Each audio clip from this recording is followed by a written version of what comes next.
મારું નામ ભરત જે માકાશણા, ગામ ઈશ્વરનગર, તાલુકો હળવદ, જિલ્લો મોરબી. હું છેલ્લા 12 વર્ષથી આ દાડમની ખેતી કરું છું. મારે ઓલરેડી અત્યારે 65 વીઘાના દાડમ છે. બરોબર. મેં અભ્યાસ બીકોમ ગ્રેજ્યુએશન કમ્પ્લીટ કરીને MBA પણ કરેલું છે. ને ખેતીમાં આવીને પછી એવું થયું કંઈક નવું કરીએ. એટલે અત્યારે અહીંયા દાડમના એટલા બધા વાવેતર નહોતા, પણ મેં દાડમની અમારા ગામમાં પહેલી શરૂઆત કરી હતી. આમાં વળતર એ વ્યવસ્થિત મળે છે, જે રનિંગ ખેતી કરતાં થોડું સારું મળે છે.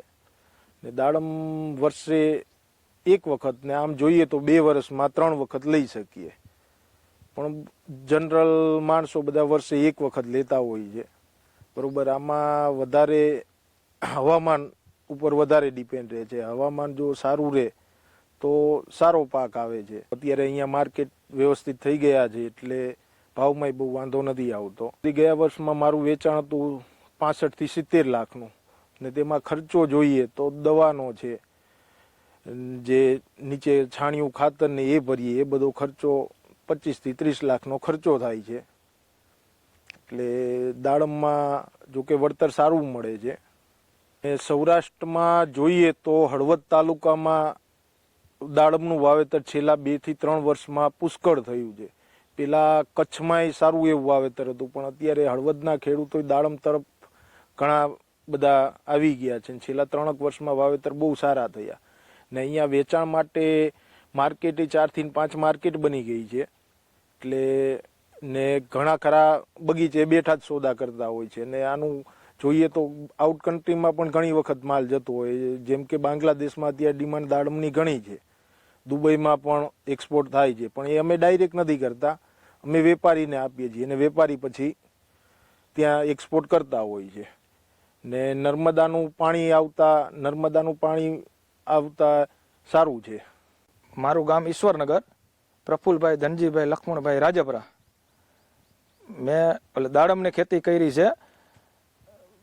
આજથી કરીને 7 વર્ષ પહેલા દાડમની ખેતી કરી છે, અને કુલ ટોટલ જમીન 90 વીઘા છે. એમાંથી 40 વીઘામાં મેં દાડમ વાવ્યા છે. દાડમના રોપા માટે આપણે સરકારની સહાય લીધી છે.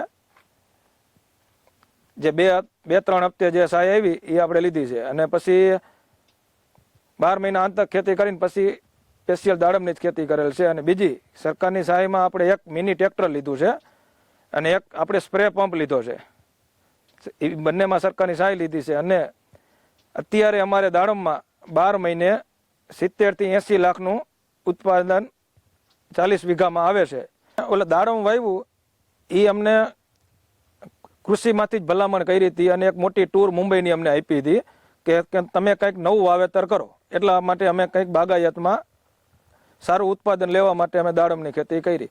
અને હળવદમાં માર્કેટ પણ સારું છે દાડમનું, અને વેચવા માટે અમે પણ પ્રાઇવેટ મંડી છે ત્યાં વેચવા જઈએ છીએ, અને ભાવ પણ સારો મળે છે. સૌરાષ્ટ્રમાં વધુ દાડમનું વાવેતર આપણે હળવદમાં છે. અંદાજે 1500 ખેડૂતે દાડમનું વાવેતર કર્યું છે.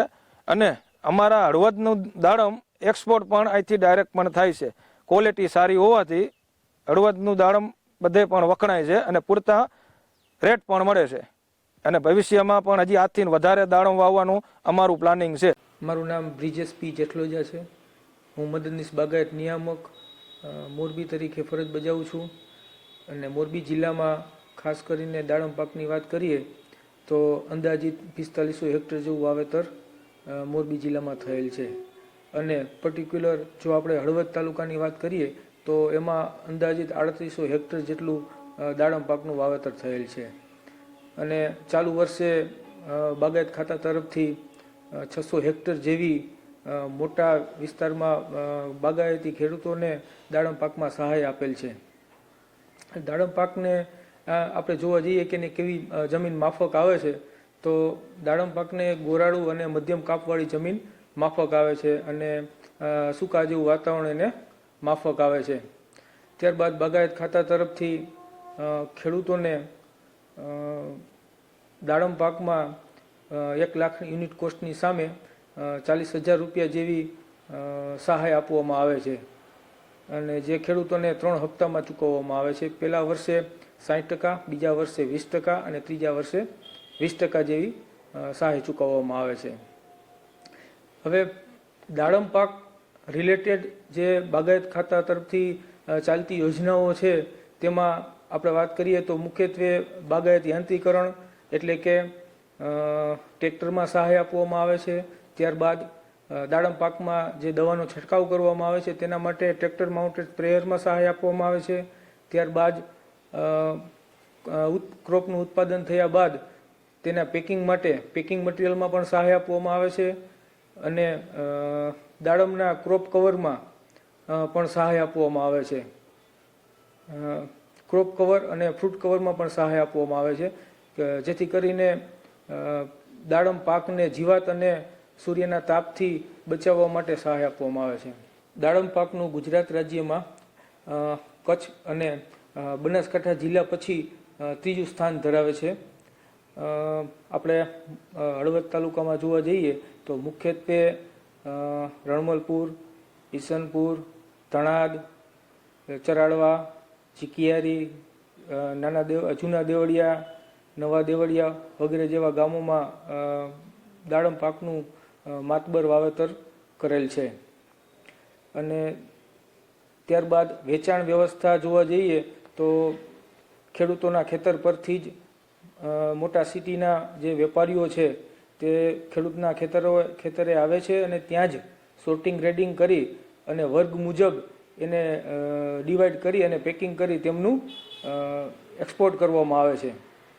અને તે વેપારીઓ ગુજરાત રાજ્યના મોટા શહેરો તેમજ ભારત દેશના અલગ અલગ રાજ્યોમાં અને બહારના દેશોમાં પણ ત્યાંથી નિકાસ કરે છે.